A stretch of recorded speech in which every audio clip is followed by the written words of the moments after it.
France Inter, le 18-20. Il y a un an, jour pour jour, éclatait l'affaire Weinstein aux États-Unis. Une onde de choc qui s'est propagée un petit peu partout dans le monde, à tel point, et ce n'est qu'un exemple, que lundi, il n'y aura pas de prix Nobel de littérature. Il est reporté à l'an prochain. MeToo est passé par là. Ici en France, MeToo a été rebaptisé Balance ton porc. Il a d'ailleurs donné lieu à bien des polémiques, avec notamment la fameuse tribune des 100 femmes pour la liberté d'importuner. Toujours est-il que la parole des femmes s'est libérée, que les plaintes ont explosé et qu'une nouvelle loi a été adoptée pour lutter contre les violences sexistes et sexuelles. Ceci étant posé, qu'en est-il dans les faits? Les pratiques ont-elles vraiment changé?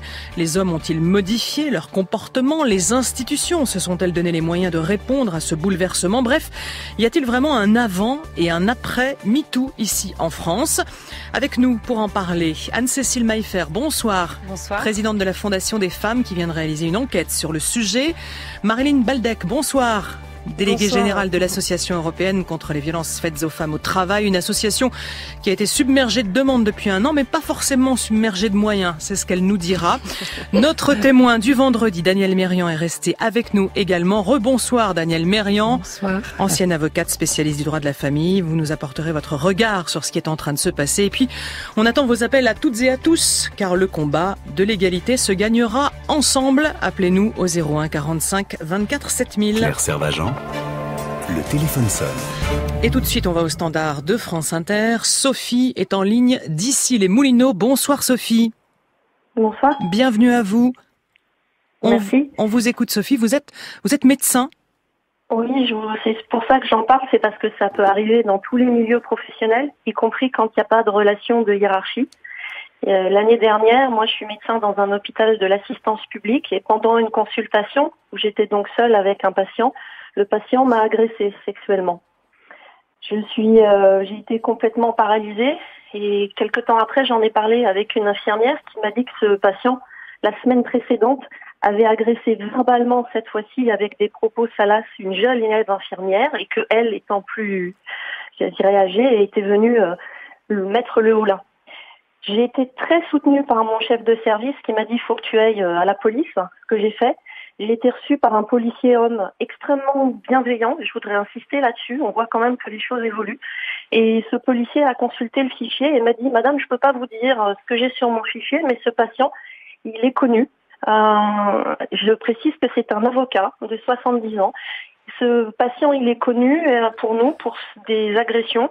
Et donc, je n'ai qu'un conseil à vous donner. Madame, si vous le recroisez à l'hôpital, appelez la sécurité tout de suite. » Donc voilà, le sens de mon témoignage, c'était ça. C'était de dire ça peut arriver dans tous les milieux et les femmes qui soignent, infirmières, aides-soignantes, médecins, peuvent être extrêmement vulnérables. Vous parlez de la réaction des institutions. Au début, l'assistance publique a refusé de le prendre comme accident du travail en me disant « vous n'avez pas été violée ». Donc j'ai dû faire appel de la décision et on m'a dit oui, finalement maintenant si une femme, et malheureusement ça peut être encore le cas, est agressée sexuellement sans viol, on l'acceptera tout de suite comme accident du travail. Je me permets juste de dire après que je voudrais vraiment dire qu'il y a des hommes dont les comportements ont été très positifs. Mon patron, le médecin du travail, le policier qui m'a reçu, le psychiatre qui s'est occupé de moi. Mais par exemple, dans mon couple, mon conjoint, au bout de 2 mois, m'a dit « Tu sais, maintenant, les femmes, vous en faites un peu trop. Il n'y a pas eu mort d'homme. Il t'a pas violé. Ça fait partie des risques du métier. » Si bien que moi, à ce moment-là, au bout de 2 mois, j'ai dit, écoute, je vais aller habiter ailleurs quelque temps parce que j'avais déjà du mal à me reconstruire à cause de l'agression du patient.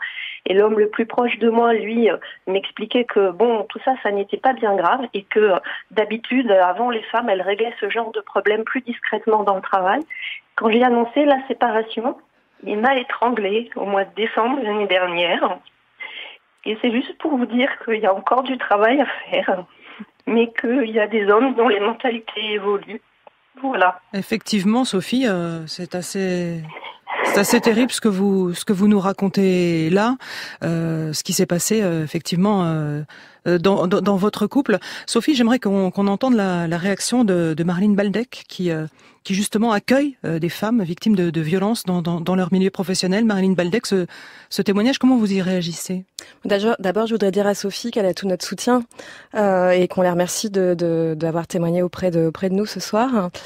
Ce témoignage, Il est intéressant parce qu'effectivement, Sophie, elle pointe le fait que les femmes sont victimes de violences dans tous les milieux socio-professionnels, et même si elles ont fait des grandes études, même si elles ont un capital culturel et social important, et que les agresseurs aussi appartiennent à tous ces milieux-là.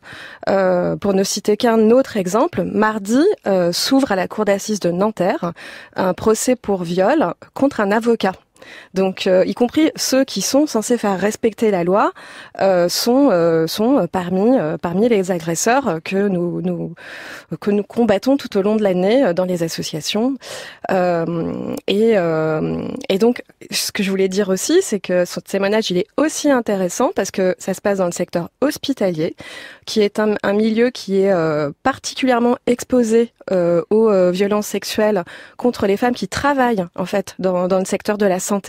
Et effectivement, les attaques, les violences, elles peuvent venir aussi bien du chef de service, des collègues de travail, des confrères, que des patients, bien entendu. Et c'est l'occasion de rappeler que dans la fonction publique, les fonctionnaires ont droit à ce qu'on appelle la protection fonctionnelle, c'est-à-dire que leur administration est tenue de prendre en charge leurs frais d'avocat, est tenue de mener des enquêtes, de prononcer des sanctions et d'indemniser financièrement leurs préjudices. Alors voilà pour la réaction concernant le milieu hospitalier, le milieu professionnel, Marilyn Baldec, et c'était la première partie de l'intervention de Sophie qui était particulièrement intéressante, mais la partie concernant sa vie privée, Anne-Cécile Maillefer, présidente de la Fondation des femmes, ça c'est assez hallucinant, et on voit que là, dans la vie privée, là aussi il y a du travail à faire. Oui, énormément. D'ailleurs, en réalité, ça se passe surtout dans ce qu'on appelle la vie privée. Ça se passe aussi surtout, les premiers agresseurs, malheureusement, font partie de l'entourage proche des victimes. Ça, c'est ce qu'on voit. Et c'est... Voilà, moi, ça m'a énormément ému, son témoignage, parce qu'on sentait que c'était encore très, très fort. Et c'est d'autant plus fort quand ça vient des personnes qui nous entourent, qui sont censées être les personnes dans lesquelles on doit avoir le plus confiance. C'est-à-dire que quand on a déjà victime de quelque chose au travail qui est difficile, si en plus on trouve pas le réconfort chez soi et le soutien. Daniel Mérian, vous êtes avec nous, vous depuis 18h, et vous êtes notre grand témoin ce soir. Il se trouve que vous avez été avocate spécialisée en droit de la famille et notamment en droit du divorce. Alors j'imagine que vous souhaitez réagir vous aussi à ce que vient de nous dire Sophie. Je pourrais vous parler après ce témoignage très émouvant et malheureusement, j'ose pas dire classique, enfin dans la société dans laquelle nous sommes. Moi, une des premières agressions sexuelles que j'ai subies, c'était de la part d'un de mes confrères, un très vieux monsieur, là aussi il a 70 ans, l'agresseur, très distingué, qui nous étions adversaires au prud'homme à une époque où on plaidait jusqu'à minuit au prud'homme. Il me dit à un moment, écoutez, ma chère amie, on en a au moins pour encore 3 heures d'attente. Moi, j'ai mes entrées à l'Assemblée nationale. Si vous voulez, on va aller écouter la séance. Je trouve ça bien, j'y vais. En voiture, la main sur la cuisse. Alors, c'est pas un viol, diraient certains. Mais bon, c'est dire que c'est dans tous les milieux. Et en ce qui concerne l'inceste, hélas, c'est toujours motus et bouche cousue. Parce que effectivement, c'est surtout dans les familles. Et quand on a lancé un numéro vert pour les petites filles victimes de leur père, qui est-ce qui a téléphoné? Celles qui savent parler. Donc les filles d'avocats et les filles de médecins. C'est pas les filles d'agriculteurs, mais c'était pareil dans les campagnes. Alors, le témoignage de Sophie est édifiant un an après MeToo. Anne-Cécile Maillefer, la Fondation des femmes, en partenariat avec le magazine Femmes Actuelles, a réalisé une enquête pour voir si les choses avaient changé concrètement, si les choses avaient évolué depuis un an. Vous avez intitulé cette enquête « La parole au pied du mur ». Pour quelle raison ? Parce qu'en fait, ce qu'on voit dans cette enquête, c'est que MeToo a bien été un déclencheur pour un nombre très important de femmes, en partie évidemment de femmes qui ont été victimes de violences, un déclencheur elles ont pour la première fois pour certaines, nous expliquent qu'elles se sont senties autorisées à parler, surtout auprès de leur entourage d'abord, aussi un peu sur les réseaux sociaux, auprès des associations.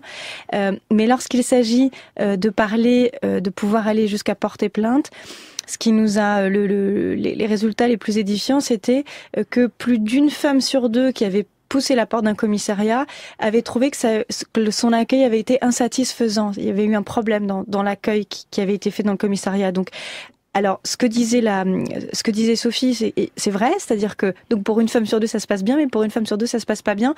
Et ça, c'est vrai que nous on s'est dit, c'est quand même l'année de MeToo, c'est quand même l'année, on l'a bien vu, depuis fin 2017, plus 40% de plaintes. En 2018, ça continue, plus 22-23%. Donc, et qu'il n'y ait pas eu un effort particulier, un effort important, alors même qu'on savait, parce que les chiffres arrivaient tous les mois, qu'il y avait un nombre important de plaintes, qu'on n'ait pas fait un effort suffisant pour se poser la question de comment ça se passe quand une victime arrive au commissariat, comment ça se passe quand une victime, et pour ne parler que des viols, une victime de viol, elle peut arriver dans un commissariat, attendre entre quelqu'un qui porte plainte pour son sac à main, quelqu'un d'autre qui vient râler pour une contravention, l'appel, on dit madame, le viol c'est au 4e étage, elle arrive au 4e étage, il y a 3 fonctionnaires de police dans la pièce, elle doit dire des choses qui peuvent être très compliquées pour elle à dire, des choses sur son intégrité physique, son intimité, et ça, au niveau de l'écoute, ça n'a pas suffisamment évolué. Non, ça n'a pas. Les chiffres le disent, ça n'a pas suffisamment évolué. Ça ne veut pas dire que c'est mauvais partout, c'est pas ce que je dis. Ça ne veut pas dire que rien n'a été fait. En tout cas, ce qui est sûr, c'est qu'il y a un mouvement d'ampleur. Il s'est passé quelque chose de très important dans la société et auprès des femmes victimes. Et la réponse n'a pas été à la hauteur. Et donc la parole se retrouve aujourd'hui au pied du mur des institutions, de la police et de la justice. Et ça, c'est voilà, pour nous, c'est essentiel d'agir pour faire en sorte que ça se passe mieux. Et ce que souligne votre enquête, c'est le rôle des associations. Marilyn Baldec, vous qui vous occupez de l'Association européenne contre les violences faites aux femmes au travail, vous avez constaté, vous, dans la pratique, un afflux de plaintes, de demandes de gens qui sont venus frapper à votre porte depuis un an. En fait, c'est vrai qu'on a dit et redit, et je vais encore le dire ce soir, qu'il y a eu plusieurs paliers en fait ces dernières années qui ont exposé, qui ont rendu plus facilement identifiables les associations spécialisées à même de répondre aux besoins des victimes. Donc il y a eu l'affaire Strauss-Kahn en France, il y a eu l'affaire Bopin, et puis l'affaire Weinstein, où en tout cas pour ce qui est de la VFT, ça a été un raz-de-marée, incessant en fait de demandes qui arrivaient par le téléphone, par l'accueil téléphonique, mais de mails auxquels on n'arrivait plus à répondre, et de dossiers judiciaires qui patinaient, qui étaient embourbés, qui nous étaient envoyés par la poste et dans lesquels on nous demandait d'intervenir. Ce qui fait que après quelques mois à ce régime, à ce rythme, nous avons été contraintes donc d'interrompre l'accueil téléphonique, et que l'accueil téléphonique, puisque les mails ont continué à arriver. Faute de moyens, on est d'accord. Faute de moyens, en fait, pour faire face. Là, à ce moment-là, si on avait voulu répondre à toutes ces femmes, il aurait fallu doubler les effectifs de l'équipe, au moins, à minima. Et donc, on n'a pas eu ces moyens-là. Ils ne nous ont pas été accordés par l'État alors qu'on les réclamait. Malgré le discours des pouvoirs publics. Malgré le discours des pouvoirs publics. Donc, il y a eu, on a un budget qui a été abondé par la Fondation des femmes l'année 2018 dans des proportions très inédites pour des fonds privés. Mais encore une fois, une association comme la nôtre qui inscrit son action dans le temps long, dans le temps des procédures judiciaires au cours desquelles on va accompagner les femmes étape par étape, on a besoin de pouvoir se projeter financièrement à 2, 3, 4, 5 ans, parfois plus, pour pouvoir faire un travail de qualité. Et quand on a rouvert notre accueil téléphonique en juin, on était quand même plusieurs mois après MeToo, et dès le jour où on a rouvert, ça a été de nouveau pris d'assaut, et de nouveau, on est dans des difficultés matérielles Et pourtant, Marlène Schiappa, elle dit qu'il n'y a pas eu de baisse de budget, que toutes les subventions aux associations sont maintenues. Il n'y a pas eu de baisse de budget, mais il y a eu une explosion des demandes. Donc, pour ce qui est de la VFT, on a eu des fonds qui sont arrivés de collectivités territoriales, et notamment de la région Île-de-France et de la ville de Paris. Mais ça pose une autre difficulté, c'est que nous sommes aujourd'hui obligés de répondre davantage à des femmes parisiennes et franciliennes, et que ça pose donc une rupture d'égalité territoriale qui est scandaleuse. C'est-à-dire qu'aujourd'hui, on est obligé de dire davantage oui à une femme qui habite à Paris qu'à une femme qui habite à Toulouse. Donc c'est bien à l'État en fait de mettre la main au portefeuille pour que des associations d'envergure nationale puissent fonctionner normalement. Alors, des associations comme l'association contre les violences faites aux femmes au travail, votre association. On repart au standard de France Inter. Cette fois, c'est Véronique qui est en ligne. Bonsoir Véronique. Oui, bonsoir.